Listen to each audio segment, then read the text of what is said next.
स्वागत है। ਅਸੀਂ ਅਗਲਾ ਇਸ਼ੂ ਸ਼ੇਅਰ ਕਰਨ ਤੋਂ ਪਹਿਲਾਂ ਅਸੀਂ ਆਪਣੇ ਦਰਸ਼ਕਾਂ ਨੂੰ ਦੱਸ ਦਈਏ ਵਿਊਅਰਸ ਜੇ ਤੁਸੀਂ ਟੀਵੀ 84 ਨਾਲ ਜਾਂ ਪ੍ਰੋਗਰਾਮ ਸੱਚੋ ਸੱਚ ਨਾਲ ਫੇਸਬੁੱਕ ਰਾਹੀਂ ਜੁੜੇ ਤਾਂ ਇਸ ਨੂੰ ਵੱਧ ਤੋਂ ਵੱਧ ਲਾਈਕ ਕਰੋ ਤੇ ਸ਼ੇਅਰ ਕਰੋ ਅਤੇ ਨਾਲ ਹੀ YouTube ਤੇ ਸਬਸਕ੍ਰਾਈਬ ਵੀ ਕਰੋ। ਇਹ ਵੀ ਦੱਸ ਦਈਏ ਜੋ ਸਾਡੇ ਪ੍ਰੋਗਰਾਮ ਹੁੰਦੇ ਨੇ ਤਿੰਨ ਜਿਹੜੇ ਕਿ ਲਾਈਵ ਚੱਲਦੇ ਨੇ ਉਹਨਾਂ ਦਾ ਅਸੀਂ ਸਮਾਂ ਦੱਸਣਾ ਚਾਹੁੰਦੇ ਹਾਂ। ਜਿਸ ਤਰ੍ਹਾਂ ਕਿ ਸਾਡਾ ਪ੍ਰੋਗਰਾਮ ਹੁੰਦਾ ਹੈ ਸੱਚੋ ਸੱਚ ਉਸ ਦਾ ਸਮਾਂ ਹੈ 7:30 ਤੋਂ ਲੈ ਕੇ 9 ਵਜੇ ਤੱਕ everyday Monday through Friday and ਜੋ ਪੰਜਾਬੀ ਖਬਰਾਂ ਨੇ ਉਸ ਦਾ ਸਮਾਂ ਹੈ 9 ਵਜੇ ਤੋਂ ਲੈ ਕੇ 9:30 ਵਜੇ ਤੱਕ ਜੋ ਸਪੈਸ਼ਲ ਇੰਟਰਵਿਊਜ਼ ਨੇ ਉਸ ਦਾ ਸਮਾਂ ਹੈ 9:30 ਵਜੇ ਤੋਂ ਲੈ ਕੇ 10 ਵਜੇ ਤੱਕ। So keep watching TV 84। Thank you so much ਜੀ। ਡਾਕਟਰ ਸਾਹਿਬ ਅਗਲੇ ਇਸ਼ੂ ਬਾਰੇ ਤੁਹਾਡੇ ਵਿਚਾਰ ਜਾਣਨੇ ਚਾਹਾਂਗੇ ਜੀ। ਡਾਕਟਰ ਸਾਹਿਬ ਕੀ ਵਿਚਾਰਾਂ ਨੇ ਤੁਹਾਡੀਆਂ? ਦੇਖੋ ਪਹਿਲੇ ਸੈਗਮੈਂਟ 'ਚ ਅਸੀਂ ਡਿਸਕਸ ਕੀਤਾ ਕਿ ਕਿਵੇਂ ਹਿੰਦੂ ਟੈਰਰਿਜ਼ਮ ਦੀ ਜਿਹੜੀ ਇਸ ਦਾ ਸਪੈਨ ਹੈ ਇਹ 4000 ਸਾਲ ਤੱਕ ਫੈਲਿਆ ਹੋਇਆ ਕਿਉਂਕਿ ਇਸ ਦੀਆਂ ਜੜ੍ਹਾਂ ਦੇ ਵਿੱਚ ਜਾਂ ਬੁਨਿਆਦ ਜਿਹੜੀ ਵਰਣ ਆਸ਼ਰਮ ਜਾਂ ਜ਼ਾਤ ਪਾਤੀ ਸਿਸਟਮ ਜਿਹੜਾ ਵਰਸਟ ਕਰੂਐਲਿਟੀ ਔਰ ਵਰਸਟ ਟੈਰਰਿਜ਼ਮ ਹੈ ਜੀ ਇਨਸਾਨਾਂ ਦੇ ਨਾਲ ਅੱਜ ਵੀ ਉਹ ਉਵੇਂ ਹੀ ਪ੍ਰੈਵਲੈਂਟ ਹੈ ਜਿਵੇਂ ਰਿਗਵੇਦ ਦੇ ਵਿੱਚ ਇਸ ਨੂੰ ਕਲਪਿਆ ਗਿਆ ਸੀ। ਇਹਦੇ ਬਾਵਜੂਦ ਕਿ ਭਾਰਤ ਦੇ ਵਿੱਚ ਕਹਿਣ ਨੂੰ ਸੈਕੂਲਰ ਕਨਸਟੀਟਿਊਸ਼ਨ ਹੈ ਪਰ ਤੁਸੀਂ ਹਰ ਸਟੇਟ ਦੇ ਵਿੱਚ ਜਿੰਨੇ ਸ਼ਡਿਊਲ ਕਾਸਟਸ ਜਾਂ ਸ਼ਡਿਊਲ ਟਰਾਈਬਸ ਦੇ ਨਾਂ ਦੇ ਉੱਤੇ ਬੋਰਡ ਬਣੇ ਹੋਏ ਨੇ ਜੇ ਤੁਸੀਂ ਦੇਖੋ ਤੇ ਹਰ ਸਾਲ ਹਜ਼ਾਰਾਂ ਵਾਕਿਆ ਜਿਹੜੇ ਰਿਪੋਰਟ ਹੁੰਦੇ ਨੇ ਉਹ ਉਹਨਾਂ ਦੇ ਉੱਤੇ ਅਟਰੋਸਿਟੀਜ਼ ਲਗਾਤਾਰਤਾ ਦੇ ਨਾਲ ਜਾਰੀ ਨੇ। ਔਰ ਮੋਦੀ ਰਜੀਮ ਦੇ ਵਿੱਚ ਅਸੀਂ ਦੇਖਿਆ ਗੁਜਰਾਤ ਦੇ ਊਨੇ 'ਚ ਕੀ ਹੋਇਆ ਔਰ ਦੂਸਰੀਆਂ ਥਾਵਾਂ ਦੇ ਉੱਤੇ ਕਿਵੇਂ ਉਹ ਕਨਈਆ ਕੁਮਾਰ ਹੋਏ ਉਹ ਹੈਦਰਾਬਾਦ ਯੂਨੀਵਰਸਿਟੀ 'ਚ ਜਿਹੜੇ ਸਟੂਡੈਂਟ ਨੇ ਆਤਮਘਾਤ ਕੀਤਾ ਵਰਮੂਲਾ ਹੋਏ ਔਰ ਜੋ ਕੁਛ ਇਹਨਾਂ ਨੇ JNU ਦੇ ਵਿੱਚ ਕੀਤਾ ਉਹ ਸਭ ਕੁਝ ਸਾਹਮਣੇ।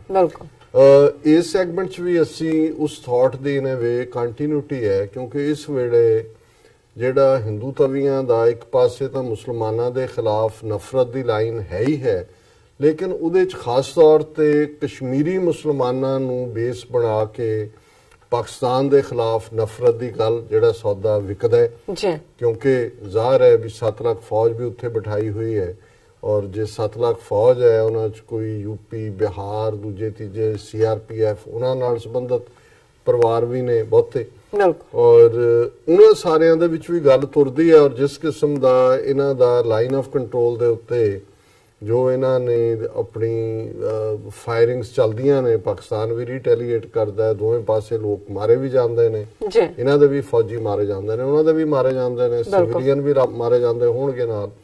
ਸੋ ਉਹ ਇਹਨਾਂ ਨੇ ਜਾਣ ਕੇ ਹੀ ਜਾਰੀ ਰੱਖਿਆ ਹੋਇਆ ਕਿਉਂਕਿ ਉਹਦੀ ਆੜ ਦੇ ਵਿੱਚ ਇਹਨਾਂ ਨੇ ਇੱਕ ਪਾਸੇ ਪਾਕਿਸਤਾਨ ਨੂੰ ਬਲੇਮ ਕਰਨਾ ਦਹਿਸ਼ਤਗਰਦੀ ਲਈ ਦੂਸਰਾ ਜਿਹੜਾ ਇਹਨਾਂ ਨੇ ਇੱਕ ਆਪਣੀ ਕੈਂਜੀਓ ਰਾਹੀਂ ਸੁਪਰੀਮ ਕੋਰਟ ਦੇ ਵਿੱਚ ਪਟੀਸ਼ਨ ਪਵਾਈ ਕਿ ਜੀ ਆਰਟੀਕਲ 370 ਔਰ 35A ਅਨਕਨਸਟੀਟਿਊਸ਼ਨਲ ਨੇ ਉਸ ਡਿਬੇਟ ਨੂੰ ਵੀ ਇਹਨਾਂ ਨੇ ਚੰਗੀ ਤਰ੍ਹਾਂ ਭਖਾਇਆ ਹੋਇਆ ਔਰ ਸੁਪਰੀਮ ਕੋਰਟ ਨੇ ਹੀਰਿੰਗ ਬੇਸ਼ੱਕ ਉਹਦੀ ਅੱਗੇ ਪਾਈ ਹੋਈ ਹੈ ਹਾਲਾਂਕਿ ਈਵਨ ਸੁਪਰੀਮ ਕੋਰਟ ਹੀ ਇਹਨਾਂ ਦਾ ਭੋਗ ਪਾ ਸਕਦਾ ਪਰ ਜ਼ਾਹਰ ਹੈ ਵੀ ਇੱਕ ਪਾਸੇ ਆਜ਼ਾਦੀ ਦੀ ਜਿਹੜੀ ਤਹਿਰੀਕ ਹੈ ਕਸ਼ਮੀਰ 'ਚ ਬੜੇ ਜ਼ੋਰਾਂ ਨਾਲ ਚੱਲ ਰਹੀ ਹੈ ਫੌਜ ਆਪਣੇ ਕੰਮ ਤੇ ਲੱਗੀ ਹੋਈ ਹੈ ਰੋਜ਼ਾਨਾ ਖਬਰ ਹੁੰਦੀ ਹੈ ਕਿ ਜੀ ਫਲਾਣੀ ਥਾਂ 4 ਖਾੜਕੂ ਮੁਕਾਬਲੇ 'ਚ ਮਾਰੇ ਗਏ ਫਲਾਣੀ ਥਾਂ 3 ਮਾਰੇ ਗਏ ਘਰਾਂ ਦੇ ਉੱਤੇ ਵੀ ਇਹ ਬੰਬ ਸੁੱਟ ਕੇ ਜਿਹੜੇ ਨੇ ਤਬਾਹ ਕਰ ਰਹੇ ਨੇ ਜੀ ਇੱਥੇ ਉਹਨਾਂ ਨੇ ਪਨਾਹ ਲਈ ਜੋ ਪੰਜਾਬ 'ਚ ਕੀਤਾ ਇਹਨਾਂ ਨੇ 1990 ਜੋ ਦੁਹਰਾਇਆ ਜਾ ਰਿਹਾ। ਹੁਣ ਪਾਰਲੀਮੈਂਟਰੀ ਚੋਣਾਂ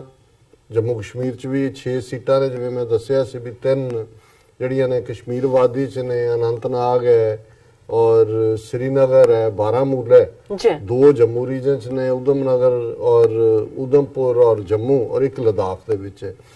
सो ज़ाहिर है कि बीजेपी जिथे इधरलियां हिंदू डोमीनेटिंग दोनों सीटां जम्मू और उधमपुर वाड़ियां वो भी उस नफरत चो कढ़ रही है। लद्दाख दे विच इन्हां ने मुसलमान मेजोरिटी है हालांकि उत्थे बुद्धिस्टां और शिया और सुन्नी दे झगड़े भी उत्थे खड़े करने की कोशिश की है हालांकि वो कोई बहुते कामयाब नहीं हुए लेकिन कश्मीर वादी च क्योंकि नैशनल कॉन्फ्रेंस दा और कांग्रेस का समझौता है क्वाइटली जम्मू च वो कांग्रेस की हमायत कर रहे हैं और उधर है और क्योंकि आज़ादी तहरीक उत्थे इन्नी जोरदार खास तौर पर साउथ कश्मीर चल रही है कि अब्दुल्ला कलैन जो असी शेख अब्दुल्ला जां उहदा मुंडा फारूक अब्दुल्ला जां उमर अब्दुल्ला की गल करते तो ये कोई डिफरेंट नहीं ने जो रोल बादला ने प्ले किया ਜਾਂ ਅੱਜ ਅਮਰਿੰਦਰ ਕਰ ਰਿਹਾ ਹੈ ਜਿਵੇਂ ਅਮਰਿੰਦਰ ਦੇ ਪੁਰਖੇ ਦਾ ਪਿਓ ਯਾਦਵਿੰਦਰ ਉਹਦਾ ਅੱਗੋਂ ਉਹ ਸਾਰੇ ਟ੍ਰੇਟਰ ਜਿਹੜੇ ਨੇ ਆਪਣੀਆਂ ਕੌਮਾਂ ਦੇ ਨਾਲ ਬਿਟਰੇ ਹੀ ਕਰਦੇ ਰਹੇ ਨੇ ਜੀ। ਪਰ ਇਹਦੇ ਬਾਵਜੂਦ ਕਈ ਵਾਰ ਜਦੋਂ ਮਾਹੌਲ ਐਸਾ ਬਣਿਆ ਹੁੰਦਾ ਹੈ ਕਿ ਤੁਸੀਂ ਲੋਕਾਂ ਨੂੰ ਵਿਨ ਓਵਰ ਕਰਨ ਦੇ ਲਈ ਜਾਂ ਵੋਟਾਂ ਲੈਣ ਦੇ ਲਈ ਕੋਈ ਐਸਾ ਵੀ ਗੱਲਾਂ ਕਰਦੇ ਹੋ ਜਿਹੜੀਆਂ ਲੋਕ ਸੁਣਨਾ ਚਾਹੁੰਦੇ ਨੇ ਜੀ। ਜਿਵੇਂ ਅਮਰਿੰਦਰ ਨੇ 84 ਦੇ ਵਿੱਚ ਰਿਜ਼ਾਈਨ ਕੀਤਾ ਕਿ ਜੀ ਮੈਂ ਐਮਪੀ ਛੱਡ ਰਿਹਾ, ਕਾਂਗਰਸ ਵੀ ਛੱਡਤੀ ਕਿ ਜੀ ਸਾਡੇ ਦਰਬਾਰ ਸਾਹਿਬ ਤੇ ਹਮਲਾ ਕੀਤਾ। ਹੁਣ ਇਹ ਖੁਦ ਕੀ ਕਰ ਰਿਹਾ ਜੀ ਔਰ ਕਿਸ ਕਿਸਮ ਦੀਆਂ ਨੀਤੀਆਂ ਹੁਣ ਹਿੰਦੂਆਂ ਨੂੰ ਖੁਸ਼ ਕਰ ਰਿਹਾ। ਉਦੋਂ ਕਿਉਂਕਿ ਸਿੱਖ ਜਿਹੜੇ ਨੇ ਉਹਨਾਂ ਦੇ ਹਿਰਦੇ ਵਲੂੰਦਰੇ ਹੋਏ ਸੀ ਔਰ ਉਹਨਾਂ ਦੀ ਖੁਸ਼ਾਮਦ ਕਰਨ ਦੇ ਲਈ, ਖੁਸ਼ਨੁਦੀ ਲੈਣ ਲਈ ਅਕਾਲੀਆਂ 'ਚ ਵੜ ਗਿਆ। ਉੱਥੇ ਉਹਨੂੰ ਲੱਗਾ ਕਿ ਵੀ ਮੈਂ ਬਣ ਨਹੀਂ ਸਕਦਾ ਚੀਫ ਮਿਨਿਸਟਰ, ਕਿਉਂਕਿ ਉੱਥੇ ਬਾਦਲਾਂ ਨੇ ਆਪਣਾ ਜੱਫਾ ਪੂਰਾ ਪਾਇਆ ਹੋਇਆ ਸੀ। ਕੁੰਡਲਨੀ ਸੱਪ ਵਾਂਗੂ ਜਿਹੜੇ ਨੇ ਉਹ ਬੈਠੇ ਸੀ ਪੂਰੀ ਕੁੰਡਲਨੀ ਮਾਰ ਕੇ। ਇਹ ਵਾਪਸ ਆ ਕੇ ਕਾਂਗਰਸ 'ਚ ਵੜ ਗਏ ਔਰ ਫਿਰ ਮੈਜੋਰਟੀ ਹਿੰਦੂਆਂ ਨੂੰ ਖੁਸ਼ ਕਰਨ ਲੱਗ ਗਏ।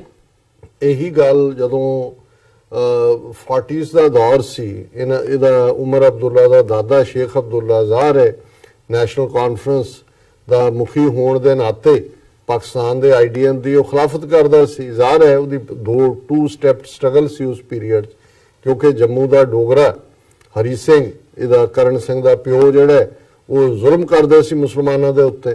ਤੋਂ ਪਹਿਲਾਂ ਤਾਂ ਸੀ ਵੀ ਇਹਨਾਂ ਤੋਂ ਛੁਟਕਾਰਾ ਪਾਓ ਡੋਗਰਾਗਰਦੀ ਤੋਂ। ਨੈਸ਼ਨਲ ਕਾਨਫਰੰਸ ਦਾ ਬਰਥ ਤਾਂ ਡੋਗਰਾਗਰਦੀ ਦੇ ਜ਼ੁਲਮਾਂ ਦੇ ਖਿਲਾਫ ਹੋਇਆ। ਪਰ ਜਦੋਂ ਫਿਰ ਮੌਕਾ ਆਇਆ ਕਿ ਵੀ ਕੋਈ ਫੈਸਲਾ ਲੈਣਾ, ਹਰੀ ਸਿੰਘ ਤਾਂ ਮਹਾਰਾਜੇ ਦੇ ਤੌਰ ਤੇ ਅਲਟੀਮੇਟਲੀ ਉਹਨੇ ਕਿੱਧਰ ਜਾਣਾ ਸੀ ਜਾਂ ਕੀ ਸੀ ਇਹ ਤਾਂ ਸਾਹਮਣੇ ਹੈ ਵੀ ਧੱਕਾ ਉਹਦੇ ਨਾਲ ਵੀ ਹੋਇਆ, ਕਿਉਂਕਿ ਉਹ ਜੋ ਵੀ ਹੋਇਆ ਜ਼ਬਰਦਸਤੀ ਹੋਇਆ, ਉਹਨੇ ਕੋਈ ਐਕਸੈਸ਼ਨ ਨਹੀਂ ਕੀਤੀ। ਪਰ ਜ਼ਾਹਰ ਹੈ ਕਿ ਜੇ ਸ਼ੇਖ ਅਬਦੁੱਲੇ ਨੇ ਅਲਟੀਮੇਟਲੀ ਆਪਣੀ ਨਹਿਰੂ ਨਾਲ ਯਾਰੀ ਵੀ ਪੁਗਾਈ ਔਰ ਆਪਣਾ ਉਹ ਕੁਨਬੇ ਦਾ ਭਵਿੱਖ ਵੀ ਸੁਰੱਖਿਅਤ ਰੱਖਣਾ ਚਾਹੁੰਦਾ ਸੀ ਆਪਣੇ ਕਲੈਨ ਦਾ, ਤੇ ਜਿਹੜਾ ਐਕਸੈਸ਼ਨ ਡਾਕੂਮੈਂਟ ਜਿਹੜਾ ਈਵਨ ਹਰੀ ਸਿੰਘ ਦਾ, ਜਿਹਨੂੰ ਪਾਕਿਸਤਾਨ ਨੇ ਹਮੇਸ਼ਾ ਹੀ ਡਿਨਾਈ ਕੀਤਾ ਕਿ ਵੀ ਇਹ ਹੈ ਨਹੀਂ, ਅਸਲੀ ਨਹੀਂ ਹੈ ਔਰ ਹੈ ਵੀ ਨਹੀਂ ਹੈ ਅਸਲੀ, ਲੇਕਿਨ ਜਿਹੜਾ ਜਾਲੀ ਵੀ ਹੈ ਉਹਦੇ ਚ 2-3 ਚੀਜ਼ਾਂ ਜਿਹੜੀਆਂ ਸੀ, ਉਹ ਜੰਮੂ ਕਸ਼ਮੀਰ ਦਾ ਸਪੈਸ਼ਲ ਸਟੇਟਸ ਜਿਹੜਾ ਬਾਅਦ ਕਨਸਟੀਟਿਊਸ਼ਨਲੀ ਸ਼ੇਖ ਅਬਦੁੱਲੇ ਨੇ ਉਸ ਦੇ ਉੱਤੇ ਸਹੀ ਪਾਈ। ਆਰਟੀਕਲ 370 ਵੀ ਉਹਦੇ ਚੋਂ ਨਿਕਲਿਆ, 35 ਉਹਦੇ ਚੋਂ ਨਿਕਲਿਆ ਔਰ ਉਸ ਐਕਸੈਸ਼ਨ ਡਾਕੂਮੈਂਟ ਦਾ ਹੀ ਜਾਂ ਉਸ ਤੋਂ ਬਾਅਦ ਜਿਹੜੀ ਇੰਪਲੀਮੈਂਟੇਸ਼ਨ ਸੀ ਉਹਦੇ ਚ ਇਹ ਸੀ ਕੋਈ ਭਾਰਤ ਦਾ ਕਾਨੂੰਨ ਪਾਰਲੀਮੈਂਟ ਪਾਸ ਵੀ ਕਰਦੇ ਹੋ ਜੰਮੂ ਕਸ਼ਮੀਰ ਤੇ ਆਟੋਮੈਟਿਕਲੀ ਲਾਗੂ ਨਹੀਂ ਹੁੰਦਾ ਜਦੋਂ ਤੱਕ ਉਹਨਾਂ ਦੀ ਸਟੇਟ ਅਸੈਂਬਲੀ ਨਹੀਂ ਕਰਦੀ। ਔਰ ਜਿਹੜਾ ਹੈੱਡ ਹੋਏਗਾ ਜੰਮੂ ਕਸ਼ਮੀਰ ਦਾ ਉਹਨੂੰ ਬਾਕੀ ਸਟੇਟਾਂ 'ਚ ਭਾਵੇਂ ਗਵਰਨਰ ਲਫ਼ਜ਼ ਸੀ ਉਹਨੂੰ ਸਦਰੇ ਰਿਆਸਤ ਕਿਹਾ ਜਾਏਗਾ ਔਰ ਜ਼ਾਹਰ ਹੈ ਕਿ ਸਦਰੇ ਰਿਆਸਤ ਪ੍ਰੈਜ਼ੀਡੈਂਟ ਦੇ ਲਈ ਲਫ਼ਜ਼ ਸੀ। ਔਰ ਦੂਸਰਾ ਜਿਹੜਾ ਵਜ਼ੀਰ ਆਜ਼ਮ ਪ੍ਰਾਈਮ ਮਿਨਿਸਟਰ ਕਿ ਵੀ ਜਿਹੜਾ ਜੰਮੂ ਕਸ਼ਮੀਰ ਦਾ ਹੈੱਡ ਹੋਏਗਾ ਐਜ਼ ਏ ਉਹ ਪ੍ਰੈਜ਼ੀਡੈਂਟ ਹੋਏਗਾ ਸਦਰੇ ਰਿਆਸਤ ਔਰ ਵਜ਼ੀਰ ਆਜ਼ਮ ਉਹ ਦੂਸਰਾ ਜਿਹੜਾ ਉਹ ਪ੍ਰਾਈਮ ਮਿਨਿਸਟਰ ਹੋਏਗਾ ਜਿਹਨੂੰ ਇਹਨਾਂ ਨੇ ਬਾਅਦ ਚੀਫ ਮਿਨਿਸਟਰ ਬਣਾਇਆ। ਔਰ ਇਹ ਸਾਰੀਆਂ ਕੰਡੀਸ਼ਨਸ ਹੋ ਰਹੀਆਂ ਵੀ ਪੰਜਾਬਿਆਂ 'ਚ ਜਿਹੜਾ ਪ੍ਰੈਜ਼ੀਡੈਂਟ ਸੀ ਉਹਨੂੰ ਸਦਰੇ ਰਿਆਸਤ ਕਹਿੰਦੇ ਸੀ, ਜਿਹੜਾ ਮੁਖੀ ਸੀ ਉਹਨੂੰ ਪ੍ਰਾਈਮ ਮਿਨਿਸਟਰ ਕਹਿੰਦੇ ਸੀ, ਵਜ਼ੀਰ ਆਜ਼ਮ। ਹੁਣ ਉਮਰ ਅਬਦੁੱਲਾ ਨੇ ਕਿਉਂਕਿ ਇਹਨਾਂ 'ਚ ਇੰਨੀ ਹਿੰਮਤ ਤਾਂ ਨਹੀਂ ਹੈ ਕਿ ਖੁੱਲ੍ਹ ਕੇ ਆਜ਼ਾਦੀ ਦੀ ਗੱਲ ਕਰਨ, ਦੇਖ ਤਾਂ ਇਹਨਾਂ ਨੇ ਲਿਆ ਵੀ 370 ਜਾਂ 35A ਜਾਂ ਉਹਨਾਂ ਨੇ ਕੱਢ ਕੇ ਬਾਹਰ ਮਾਰਿਆ, ਜਦੋਂ ਮਰਜ਼ੀ ਸਦਰੇ ਰਿਆਸਤ ਨੂੰ ਉਹਨਾਂ ਨੇ ਗਵਰਨਰ ਬਣਾ ਦਿੱਤਾ ਔਰ ਜਿਹੜਾ ਵਜ਼ੀਰ ਆਜ਼ਮ ਨੂੰ ਉਹਨਾਂ ਨੇ ਚੀਫ ਮਿਨਿਸਟਰ ਬਣਾ ਦਿੱਤਾ। ਅਬਦੁੱਲਾ 13-14 ਸਾਲ ਜੇਲ੍ਹ 'ਚ ਰਿਹਾ, ਫਿਰ ਜਿਹੜਾ ਉਹ ਡਰ ਡੁਰ ਕੇ ਬਾਹਰ ਆ ਗਿਆ, ਸਮਝੌਤਾ ਕਰ ਲਿਆ ਇੰਦਰਾ ਗਾਂਧੀ ਨਾਲ, ਖੁਦ ਵੀ ਰਿਹਾ ਚੀਫ ਮਿਨਿਸਟਰ। ਉਹਦੇ ਤੋਂ ਬਾਅਦ ਫਾਰੂਕ ਅਬਦੁੱਲਾ ਵੀ ਰਿਹਾ, ਉਮਰ ਅਬਦੁੱਲਾ ਵੀ ਰਿਹਾ। ਹੁਣ ਕਿਉਂਕਿ ਲੋਕਾਂ 'ਚ ਆਜ਼ਾਦੀ ਦੀ ਤਹਿਰੀਕ ਹੈ ਤੇ ਇਹਨਾਂ ਦੀ ਮਜਬੂਰੀ ਵੀ ਹੈ ਕੁਛ ਨਾ ਕੁਛ ਕਹਿਣਾ। ਇੱਕ ਟਵੀਟ ਦੇ ਵਿੱਚ ਉਹਨੇ ਕਹਿ ਦਿੱਤਾ ਉਮਰ ਅਬਦੁੱਲਾ ਨੇ ਕਿ ਭਾਈ ਅਸੀਂ ਜਿਹੜਾ ਇਹ ਕਸ਼ਮੀਰ ਦੇ ਵਿੱਚ 370 35A ਜੇ ਟੁੱਟਦਾ ਤੇ ਜ਼ਾਹਰ ਹੈ ਫਿਰ ਜਿਹੜੀ ਐਕਸੈਸ਼ਨ ਹੈ ਜਿਹੜੀ ਜੰਮੂ ਕਸ਼ਮੀਰ ਦੀ ਭਾਰਤ ਦੀ ਸਟੇਟ ਦੇ ਨਾਲ ਉਹ ਵੀ ਖਤਮ ਹੋ ਜਾਂਦੀ ਹੈ। ਇਹੀ ਗੱਲ ਫਾਰੂਕ ਅਬਦੁੱਲਾ ਨੇ ਵੀ ਕਹੀ। ਪਰ ਇੱਕ ਟਵੀਟ 'ਚ ਉਹਨੇ ਇਹ ਵੀ ਕਿਹਾ ਕਿ ਜੀ ਅਸੀਂ ਜੇ ਇਸ ਗੱਲ ਨੂੰ ਨੈਗੋਸ਼ੀਏਟ ਕਰਾਂਗੇ ਕਿ ਵੀ ਜਿਹੜਾ ਓਰੀਜਨਲ ਸੀ ਉਹਦੇ 'ਚ ਜਿਵੇਂ ਸਦਰੇ ਰਿਆਸਤ ਔਰ ਵਜ਼ੀਰ ਆਜ਼ਮ ਕਿਹਾ ਜਾਂਦਾ ਸੀ ਉਹੀ ਰੱਖਿਆ ਜਾਏ। ਹੁਣ ਕਾਂਗਰਸ ਨੇ ਵੀ ਆਪਣਾ ਮੈਨੀਫੈਸਟੋ ਜਾਰੀ ਕੀਤਾ ਕਿ ਉਹ ਇਲੈਕਸ਼ਨ 'ਚ ਕੀ ਹੈ। 2 ਗੱਲਾਂ ਜਿਹੜੀਆਂ ਉਹਨਾਂ ਨੇ ਕਸ਼ਮੀਰ ਦੇ ਹਵਾਲੇ ਨਾਲ ਕਹੀਆਂ ਕਿ ਜਿਹੜਾ armed forces special power act ਹੈ ਉਹਨੂੰ ਅਸੀਂ ਅਮੈਂਡ ਕਰਾਂਗੇ, ਉਹਦੇ 'ਚ ਸੋਧ ਕਰਾਂਗੇ। ਔਰ ਦੂਸਰਾ ਉਹਨਾਂ ਨੇ ਕਿਹਾ ਕਿ unconditional talks with the J&K people. ਹੁਣ ਇਹਦੇ 'ਚ ਉਹਨਾਂ ਨੇ ਕੋਈ ਇਹ ਨਹੀਂ ਕਿਹਾ ਜੀ ਹੁਰੀਅਤ ਕਾਨਫਰੰਸ ਨਾਲ ਜਾਂ ਪੀਪਲ, ਜਸਟ ਉਹ ਵੀ ਆਪਣੀ ਖੇਡ ਤੇ ਨੇ। ਲੇਕਿਨ ਇਹਦੇ 'ਚ ਕੋਈ ਸ਼ੱਕ ਨਹੀਂ ਹੈ ਕਿ ਜਿਹੜਾ ਸਟੈਂਡ ਹਿੰਦੂ ਤਵੀ ਕਸ਼ਮੀਰੀਆਂ ਨੂੰ ਕ੍ਰਸ਼ ਕਰਕੇ ਔਰ ਜ਼ੁਲਮ ਦੇ ਨਾਲ ਉਹਨਾਂ ਦੀ ਆਵਾਜ਼ ਬੰਦ ਕਰਵਾਉਣ ਦਾ ਲੈ ਰਹੇ ਨੇ, ਕਿਉਂਕਿ ਜੰਮੂ ਕਸ਼ਮੀਰ 'ਚ ਨੈਸ਼ਨਲ ਕਾਨਫਰੰਸ ਔਰ ਕਾਂਗਰਸ ਦਾ ਅਲਾਇੰਸ ਹੈ, ਸੋ ਫਾਰੂਕ ਅਬਦੁੱਲਾ ਜਾਂ ਉਮਰ ਅਬਦੁੱਲਾ ਦਾ ਇਸ ਕਿਸਮ ਦੀ ਗੱਲ ਕਰਨਾ ਵੀ ਉਹਨਾਂ ਦੀ ਮਜਬੂਰੀ ਹੈ। ਤੇ ਕਾਂਗਰਸ ਨੇ ਵੀ ਮੈਨੀਫੈਸਟੋ 'ਚ armed forces special powers act ਨੂੰ ਅਮੈਂਡ ਕਰਨ ਔਰ ਕਸ਼ਮੀਰੀਆਂ ਨਾਲ ਗੱਲਬਾਤ ਦੀ ਗੱਲ ਕੀਤੀ। ਹੁਣ ਇਹਨੂੰ ਆਧਾਰ ਬਣਾ ਕੇ ਜਿਵੇਂ ਅਸੀਂ ਕਿਹਾ ਕਿ ਵੀ ਕਾਂਗਰਸ ਨੂੰ ਹਿੰਦੂ ਟੈਰਰ ਟਰਮ ਕੋਇਨ ਕਰਨ ਦੇ ਲਈ ਇਹਨੇ ਮੋਦੀ ਨੇ ਕਿਹਾ ਜੀ ਇਹਨਾਂ ਤਾਂ ਹਿੰਦੂਆਂ ਨੂੰ ਕਲੰਕਿਤ ਕਰ ਦਿੱਤਾ ਹਜ਼ਾਰਾਂ ਸਾਲਾਂ ਤੋਂ, ਦੱਸੋ ਕਦੇ ਹਿੰਦੂ ਕੋਈ ਦਹਿਸ਼ਤਗਰਦ ਹੋ ਸਕਦਾ? ਹੁਣ ਉਮਰ ਅਬਦੁੱਲਾ ਨੇ ਜਿਹੜੀ ਲਾਈਨ ਲਈ ਇਸ ਦੇ ਉੱਤੇ ਵੀ ਮੋਦੀ ਨੇ ਜਿਹੜਾ ਬਿਆਨ ਦਿੱਤਾ ਹੈਦਰਾਬਾਦ ਦੇ ਵਿੱਚ ਜਦੋਂ ਉਹ ਗਿਆ ਆਪਣੀ ਇਲੈਕਸ਼ਨ ਰੈਲੀ ਵੇਲੇ, ਔਰ ਉਹਦੇ 'ਚ ਉਹਨੇ ਕਿਹਾ ਕਿ addressing an election rally Modi said media reports say Abdullah has stated there should be a separate prime minister for Kashmir. ਹੁਣ ਉਹ ਕਹਿੰਦਾ 2 prime ministers for Hindustan, 2 ਪ੍ਰਧਾਨ ਮੰਤਰੀ। Do you agree with it? ਕੀ ਤੁਸੀਂ ਐਗਰੀ ਕਰਦੇ ਹੋ? Congress has to answer and all the Mahagathbandhan partners have to answer what are the reason and how dare he say that? ਇਹ ਕਹਿਣ ਦਾ ਉਹਨੇ ਹੌਸਲਾ ਕਿਵੇਂ ਕੀਤਾ? ਫਿਰ ਉਹਨੇ ਕਿਹਾ ਕਿ ਵੀ ਇਹ ਜਿਹੜਾ ਕਾਂਗਰਸ ਜਾਂ ਜਿਹੜੀਆਂ ਉਹਨਾਂ ਦੀਆਂ ਸਹਿਯੋਗੀ ਪਾਰਟੀਆਂ ਨੇ ਉਹ ਜਿਵੇਂ ਮਮਤਾ ਬੈਨਰਜੀ, ਚੰਦਰ ਬਾਬੂ ਨਾਇਡੂ, ਦੂਸਰੇ ਸਾਰਿਆਂ ਨੂੰ ਸ਼ਰਦ ਪਵਾਰ ਹੈ ਜਿਹੜਾ ਕਾਂਗਰਸ ਦਾ ਦੂਸਰਾ ਗਰੁੱਪ ਬਣਿਆ ਹੋਇਆ ਮਹਾਰਾਸ਼ਟਰ 'ਚ ਉਹਦਾ ਹੈੱਡ ਹੈ, ਉਹਨਾਂ ਸਾਰਿਆਂ ਨੂੰ ਕਿਹਾ। ਪਰ ਗੱਲ ਇੱਥੇ ਵੀ ਖਤਮ ਨਹੀਂ ਹੋਈ। ਹੁਣ ਜਿਹੜੇ ਲੋਕ ਜਦੋਂ ਅਸੀਂ ਦੇਖਦੇ ਹਾਂ ਵੀ ਇਹ ਹਿੰਦੂਤਵਾਦ ਦਾ ਜ਼ਹਿਰ ਕਿਸ ਹੱਦ ਤੱਕ ਇਹਨਾਂ ਨੇ ਫੈਲਾਇਆ ਹੋਇਆ, ਉਹ ਕ੍ਰਿਕਟਰ ਹੋਣ, ਫਿਲਮੀ ਐਕਟਰ ਹੋਣ, ਆਰਟਿਸਟ ਲੈਵਲ ਦੇ ਲੋਕ ਜਾਂ ਅਨੁਪਮ ਖੈਰ ਵਰਗੇ ਜਾਂ ਕਿਰਨ ਖੈਰ ਕਿਸ ਹੱਦ ਤੱਕ ਜਾ ਕੇ ਇਹ ਮੁਸਲਮਾਨਾਂ ਪ੍ਰਤੀ, ਇਸਲਾਮ ਪ੍ਰਤੀ ਜਾਂ ਸਿੱਖਾਂ ਪ੍ਰਤੀ ਨਫ਼ਰਤ ਫੈਲਾ ਰਹੇ ਨੇ। ਹੁਣ ਇੱਕ ਨਵਾਂ ਜਿਹੜਾ ਕ੍ਰਿਕਟਰ ਗੌਤਮ ਗੰਭੀਰ ਉਹਨੇ ਜੁਆਇਨ ਕੀਤੀ ਹੈ ਬੀਜੇਪੀ। ਉਹ ਜਿਵੇਂ ਕਹਿੰਦੇ ਨੇ ਮੋਰ ਲਾਇਲ ਦੈਨ ਦਾ ਕਿੰਗ, ਉਹ ਐਸਾ ਭੌਂਕਿਆ। ਉਹਨੇ ਉਮਰ ਅਬਦੁੱਲਾ ਦੀ ਟਵੀਟ ਦੇ ਜਵਾਬ ਦੇ ਵਿੱਚ ਉਹਨੇ ਕਿਹਾ ਕਿ ਜੀ ਰਿਐਕਟਿੰਗ ਉਹਨੇ former cricketer Gautam Gambhir, who recently joined BJP on Tuesday, suggested National Conference leader Umar Abdullah should shift to Pakistan over his remarks that his party would strive to restore Jammu and Kashmir's autonomy and that could include having a Wazir-e-Azam.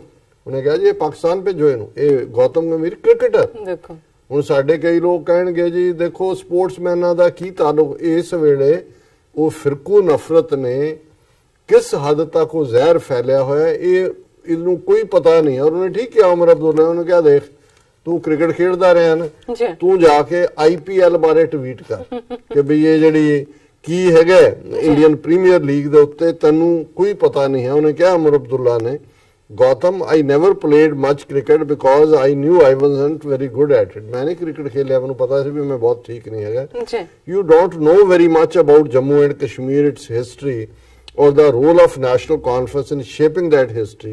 Yet you insist on displaying that ignorance for all to see. ਤੂੰ ਆਪਣੀ ਉਹ ਗਿਆਨਤਾ ਦਾ ਪ੍ਰਗਟਾਵਾ ਕਰ ਰਹੇ ਹੈ। ਔਰ ਉਹ ਅੱਗੋਂ ਉਹਨੂੰ ਕਹਿ ਰਿਹਾ ਜਿਹੜਾ ਉਮਰ Abdullah wants a separate prime minister for Jammu and Kashmir and I want to walk on oceans. ਉਹਨੇ ਕਿਹਾ ਵੀ ਇਹ ਇਵੇਂ ਹੀ ਹੈ, ਜੇ ਉਹ ਸੈਪਰੇਟ ਪ੍ਰਾਈਮ ਮਿਨਿਸਟਰ ਮੰਗਦਾ ਮੈਂ ਸਮੁੰਦਰ ਦੇ ਉੱਤੇ ਤੁਰਨਾ ਚਾਹੁੰਦਾ। ਫਿਰ ਇਹ ਕਹਿੰਦਾ ਉਮਰ Abdullah wants a separate prime minister for Jammu and Kashmir and I want pig to fly. ਮੈਂ ਚਾਹੁੰਦਾ ਵੀ ਸੂਰ ਜਿਹੜੇ ਨੇ ਉਹ ਉੱਡਣ। ਹੁਣ ਇਹਦੇ 'ਚ ਵੀ ਡਬਲ ਜਿਹੜੀ ਇਨਸਲਟ ਹੈ, ਜ਼ਾਹਰ ਹੈ ਪਿਗ ਨੂੰ ਜਿਹੜਾ ਮੁਸਲਮਾਨ ਇੱਕ ਬੜਾ ਨਫ਼ਰਤ ਦੇ ਨਾਲ ਦੇਖਦੇ ਨੇ ਔਰ ਜ਼ਾਹਰ ਹੈ ਕਿ ਉਹਨੂੰ ਉਹ ਈਟੇਬਲ ਨਹੀਂ ਹੈ। ਹੁਣ ਸਮੁੰਦਰ ਦੇ ਉੱਤੇ ਮੈਂ ਤੁਰਨਾ ਚਾਹੁੰਦਾ ਹਾਂ ਜਾਂ ਸੂਰ ਉੱਡਣ ਲੱਗ ਜਾਣ, ਇਹ ਕਹਿ ਕੇ ਕਹਿੰਦਾ ਹੈ ਕਿ ਇਹ ਇਵੇਂ ਹੀ ਹੈ ਜਿਵੇਂ ਮੈਂ ਇਹ ਵਿਸ਼ ਕਰਦਾ, ਇਵੇਂ ਉੱਥੋਂ ਵਾਲਿਆਂ ਦੇ ਵਿਸ਼ ਹੈ ਜੀ ਉਹਨਾਂ ਦਾ ਪ੍ਰਾਈਮ ਮਿਨਿਸਟਰ। ਉਹ ਪਾਰਟ ਆਫ ਦਾ ਡੀਲ ਹੈ, ਐਕਸੈਸ਼ਨ ਦਾ ਰਿਹਾ ਔਰ ਕਿੰਨਾ ਚਿਰ ਇਵੇਂ ਹੀ ਰਿਹਾ। ਇਹ ਟਰਮ ਇਹਨਾਂ ਨੇ ਬਾਅਦ 'ਚ ਖਤਮ ਕੀਤੀਆਂ ਔਰ ਹਾਲਾਂ ਉਹਨੂੰ ਪ੍ਰਾਈਮ ਮਿਨਿਸਟਰ ਕਹਿ ਦਿਓ ਜਾਂ ਉਹਨੂੰ ਜਿਹੜਾ ਉਹ ਸਦਰੇ, ਕੀ ਫਰਕ ਪੈ ਜਾਏਗਾ? ਜੋ ਜ਼ੁਲਮ ਚੱਲ ਰਿਹਾ ਹੈ ਭੱਜ ਤਾਂ ਉਹ ਵੀ ਰਿਹਾ ਅਬਦੁੱਲਾ ਕਲੈਨ ਕੇ ਵੀ ਤੁਸੀਂ ਲੋਕਾਂ ਦੀ ਆਜ਼ਾਦੀ ਦੇ ਹੱਕਾਂ ਦੀ ਗੱਲ, ਪਰ ਤੁਸੀਂ ਨਫ਼ਰਤ ਔਰ ਇਹਨਾਂ ਦੀ ਨੀਤੀ ਜੰਮੂ ਕਸ਼ਮੀਰ ਔਰ ਹੁਣ ਇਸ ਸਾਰੇ 'ਚ ਮਹਿਬੂਬਾ ਮੁਫਤੀ ਵੀ ਵਿੱਚੋਂ ਚੁਰ ਕਰ ਰਹੀ ਹੈ।